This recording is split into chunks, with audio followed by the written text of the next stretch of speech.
All right. Thank you everyone for being here today. My name is Jordan Hartley, and here's my speech. All right, if you could hit play. Their mission was to deceive with fake guns and uniforms and sound effects combined with specially designed tanks that looked real but were filled with air. 1,100 actors, artists, and sound experts acting as decoys. Architect Gilbert Seltzer was an officer. We have slide, please. One incident, two freshmen. There we go. All right, guys. So I played that video just so we all have like a kind of we call it a core experience, right? But today we're going to be talking a little bit about the Ghost Army in World War II, and then more specifically about their actions on D-Day. Okay. First, I'll discuss the formation and the organization of the Ghost Army. Okay. And then I will describe the types of capabilities that they had during that time, and then I'll cover their operations leading up to and on D-Day itself. All right.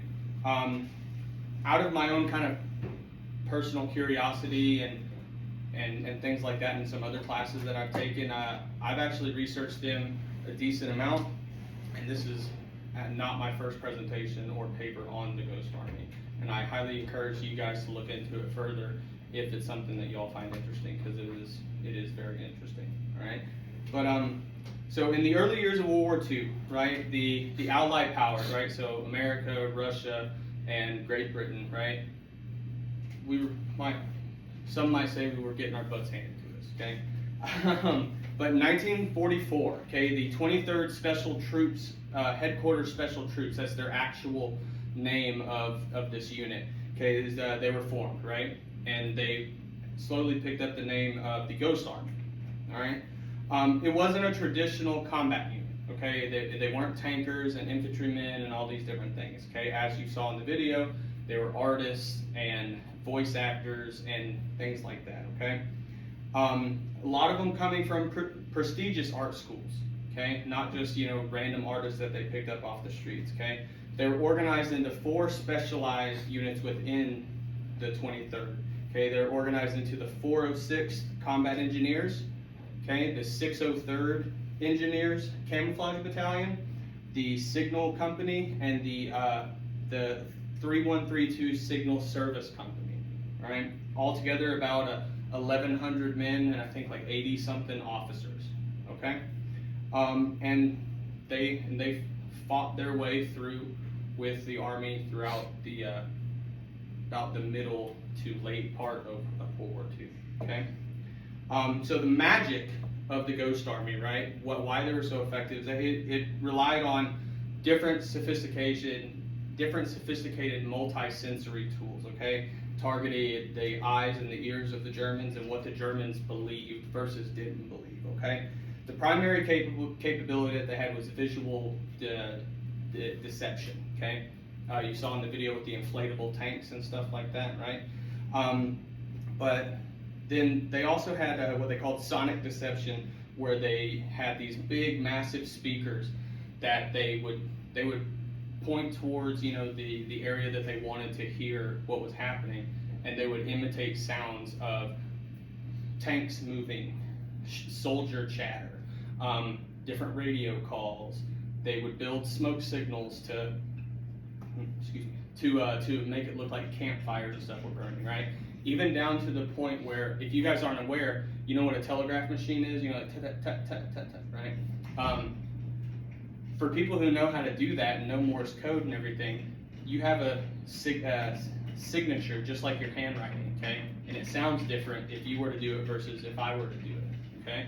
But so they would have people come and sit down next to the unit who they were replacing. For example, if First Armor was there and they were then coming to replace First Armor, those two guys would sit down together till this guy could learn the handwriting of a telegraph machine of the other guy. You know what I'm saying? So that's kind of like what they were capable of doing. All right. Now the lead up to D-Day. Okay. If you could hit the slide, please. So if you look at this slide, okay, you have Dover, England, and then they're French names, right? So it's like Calais and Cherbourg, France. All right. Calais and Cherbourg is where the German army decided that that was the most likely places that an Allied attack could happen. Okay, so that's where they had the mass majority of their forces, there in Calais and Cherbourg. Okay, and then the Ghost Army played a significant role in that because they established their position, right, their deceptive position in Dover and along the western kind of coast of England, right over there. Okay, the lead up to D-Day really marked the most critical point, just because of the significance of D-Day itself. All right, and as you can see, they were designed to make the Germans think that they were going to attack those places. Okay, on D-Day itself, though, you can hit next slide. We all know what D-Day is, right? These are the beaches that they actually attacked. Okay, Utah, Omaha, Gold, Juneau, and Sword. All right. Now, the reason that the Ghost Army was so significant in D-Day is because the Erwin Rommel, the German tank commander that's super famous, had his troops stationed there in Calais.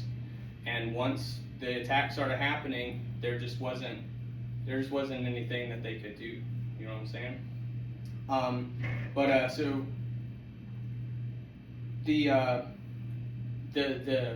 sorry, I'm mixing up my words. But anyway, so the primary thing was to make Germany think that the attack was going into those places, and then as you can see, that the attack did not come to those places. All right. So in conclusion, we first discussed the formation and organization of the Ghost Army. Next, I talked a little bit about the types of capabilities that they had, and then I covered the actual operations leading up to and on D-Day. All right. The final operations of the Ghost Army throughout World War II really happened in March 1945 during Operation Versenn, okay, which is basically the Allies' big push across the Rhine River into Germany itself. During that time, the 23rd mimicked 2 full infantry divisions, so they mimicked roughly like 30,000 soldiers with just 1,100 guys, right?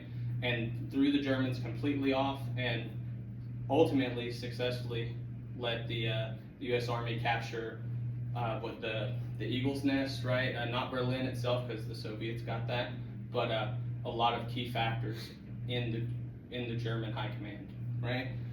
Following the years after the war, right? This was all top secret. No one could talk about it, right? These records weren't released until 1996, and that's when everyone finally knew that it was the Ghost Army was a thing. Okay, and so 50 years after the fact is when people finally started talking about it, and then it wasn't until 2024 that any surviving members of that unit got any kind of awards or anything for their service in World War II. So that completes my talk today about the Ghost Army. I hope you guys learned something, and thank you for being here. And if you could end the video, please.